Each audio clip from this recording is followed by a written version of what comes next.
verse 44. By his former practice, he is carried on irresistibly.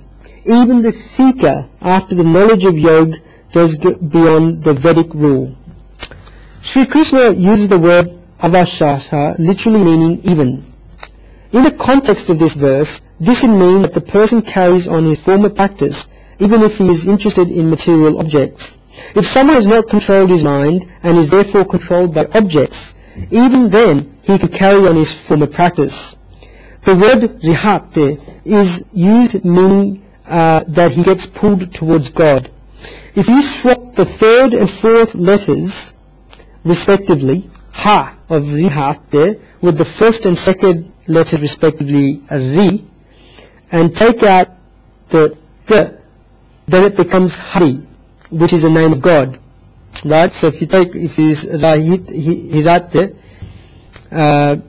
switch the words ri, take them out, to at the end of it, take the t out, it becomes Hari, right? And Hari obviously means God.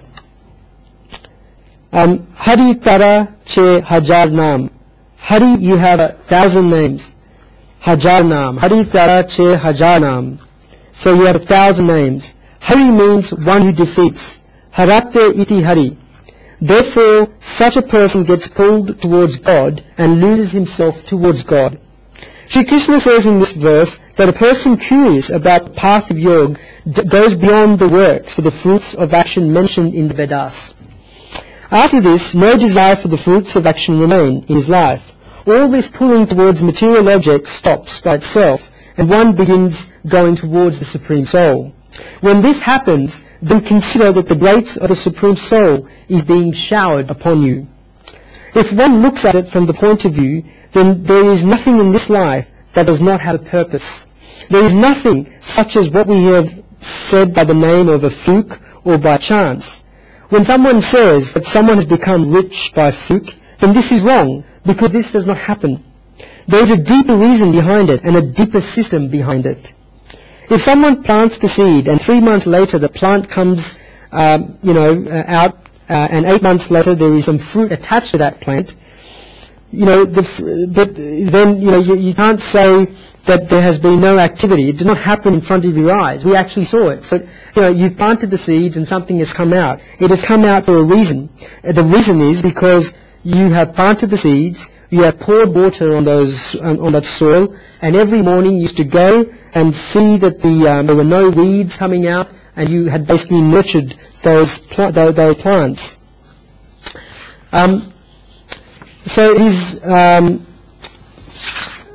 when you plant those seeds and you see the flowers or the roses that come out and they start growing, this is incredibly a subtle activity. In the same way, when we get wealth or intelligence, then the activity for it had started a very long time ago when we began doing the sadgama. If you do the sadgama now and the activity of the rose or the plant still grows, will begin from that very moment. Whether it comes now or tomorrow or 2 months' time or 2 years' time or 20 years' time or even 2 lifetimes, the activity of that plant growing already begins. And a person certainly gets pulled towards the Supreme Soul. Where else will he go? If a piece of magnet gets separated from the main magnet, and then at some point or the other it will come together again. If a drop of water gets separated from a puddle of water, then the drop of water gets pulled towards the puddle. There will always be a certainty that things will get together.